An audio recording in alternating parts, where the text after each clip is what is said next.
ऋतुराज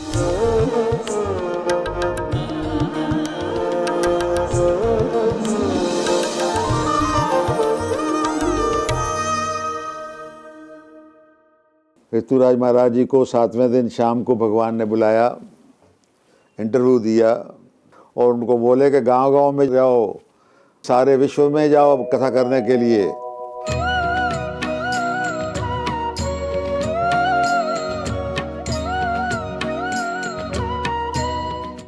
मुझे डेट याद है 1/12/2009। मैं अपने ऑफिस से उठकर घर पे गया कि मेरे को फ़ोन आया और फ़ोन पे बोला कि मैं पुट्टपर्ती से सत्यजीत बोल रहा हूँ। सत्यजीत के नाम से हम सब परिचित थे। सत्यजीत एक ऐसे स्टूडेंट रहे हैं जो कि बाबा को पर्सनली लुक आफ्टर करते हैं। उन्होंने मेरे को फ़ोन पे बताया कि स्वामी ने ऐसा आदेश दिया है, ऐसा पूछा है कि क्या युगादि पे जो कि 16 मार्च 2010 से शुरू हो रही है, उस पे ऋतुराज महाराज जी भागवत कथा करने के लिए हिंदी में क्या पुट्टपर्ती आ सकते हैं? बाबा पूछ रहे हैं कि क्या वो आ सकते हैं। मैंने कहा साहब मैं एक 5 मिनट में आपको बताता हूँ।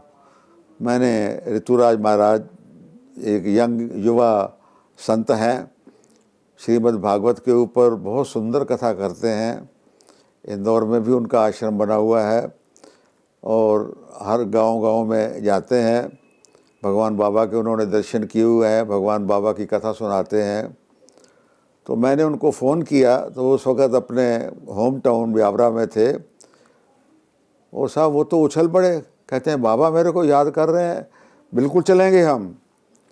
तो मैंने 5 मिनट में ही उनको वापस फ़ोन किया कि साहब 16 मार्च का आपने बताया है तो हम 14 मार्च को जो है उसके हिसाब से पहुंच जाएंगे।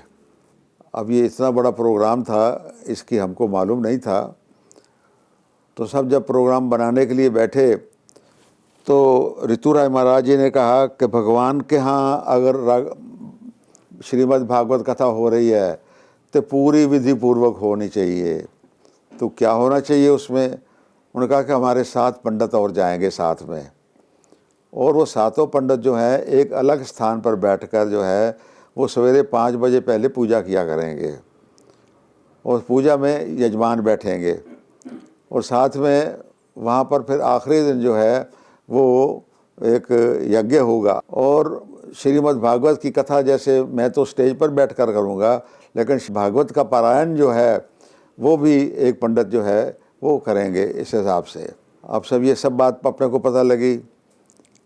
अब ये प्रोग्राम 1/12 के बाद जैसे शुरू हुआ तो सब हर हफ्ते वहाँ से फ़ोन आना शुरू हो गया पुट्टपर्ती से।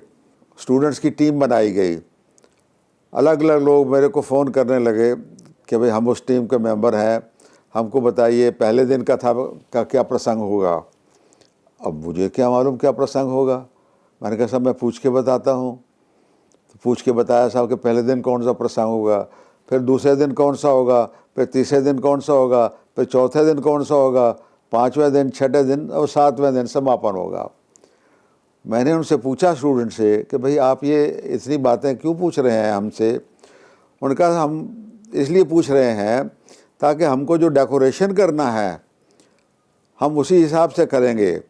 मान लीजिए अगर किसी सुदामा जी का प्रसंग है तो उस हिसाब से वहाँ पर डेकोरेशन किया जाए, तो उस हिसाब से हम पूछ रहे हैं। और फिर हमसे उन्होंने पूछा कि भाई आपको क्या क्या चीज़ें ज़रूरत हैं, तो हमने उनको पूरा बताया कि सब इस तरीके से हमारे 7 पंडित भी साथ में आएंगे और उनके लिए जो है ये यज्ञ होगा वहाँ पर और ऐसा ऐसा प्रोग्राम बनाया जाएगा, तो उसके लिए अकोमोडेशन चाहिए और उसमें हमको सामान सवेरे दूध चाहिए, दही चाहिए, फूल हार चाहिए। लेकिन बाकी जितना भी सामान था वो सारा हमने इंदौर से यहाँ से परचेज़ करके और उसके बंडल्स बना लिए। और जब 7 पंडित गए, हमारा आदमी साथ में गए, मैं भी साथ में गया, तो हम लोग 14 तारीख को वहाँ पहुँचने के हिसाब से वहाँ पहुँच गए। अभी ट्रेन में ही थे कि एक स्टूडेंट का फ़ोन आया कि साहब आप कुली मत कीजिएगा, हम लोग आ रहे हैं वहाँ पर और आपको लेने के लिए आ रहे हैं। तो साहब वहाँ से 2-3-4 गाड़ियाँ आश्रम से हमको लेने के लिए आ गई। सभी सातों पंडितों को जितना हमारा सामान था सब और सारा उन्होंने ही उठाकर हमको ले गए।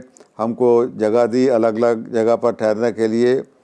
मेरे को N9 में जगह दी गई, पंडितों को भी उसी में दी गई। ऋतुराज महाराज जी को शांति भवन में जो है ठहराया गया। और इस भागवत कथा का आरंभ जो था 17 मार्च से हुआ। और 17 मार्च से ये मैं आपको बता दूं कि उन दिनों में भगवान बाबा बहुत कम आते थे दर्शन देने के लिए, लेकिन सवेरे शाम कथा होती थी, 2.5 घंटे 3 घंटे सवेरे कथा होती थी, 8 बजे शुरू होती थी। सवेरे पहले 5 बजे पूजा शुरू होती थी, 8 बजे तक पूजा चलती थी। 8 बजे के से जो है कथा शुरू होती थी, जो कि 10:30-11 बजे तक चलती थी। फिर शाम को 4:30 बजे शुरू होती थी कथा, फिर 7 बजे तक कथा चलती थी। मतलब 2.5-3 घंटे सवेरे और 2.5-3 घंटे शाम को। तो 7 दिन में 14 टाइम हो गए। 14 टाइम में 12 टाइम भगवान बाबा आए और स्वयं आकर बैठे वहाँ पर, और 2 टाइम सिर्फ भगवान नहीं आए। और उस टाइम पे भगवान बाबा ने अपने कमरे में लाउड स्पीकर लगवा लिए और कथा का ग्रहण किया उन्होंने। भगवान की कथा भगवान के चरणों में, भगवान की हाज़िरी में। हमने अपनी तरफ से बैजेस बनवाए ताकि हमारी स्टेट से जितने भी लोग आए उन सबको ये बैज दिया, और हर आदमी ये बैज जो था पहनकर बैठता था। ऋतुराज महाराज जी को 7वें दिन शाम को भगवान ने बुलाया, इंटरव्यू दिया और उनको बोले कि गांव-गांव में जाकर जाओ, गांव नहीं सारे विश्व में जाओ कथा करने के लिए, ऐसा आदेश दिया। इस तरीके से ये श्रीमद् भागवत कथा जो थी ये कंप्लीट हुई मार्च 2010 में।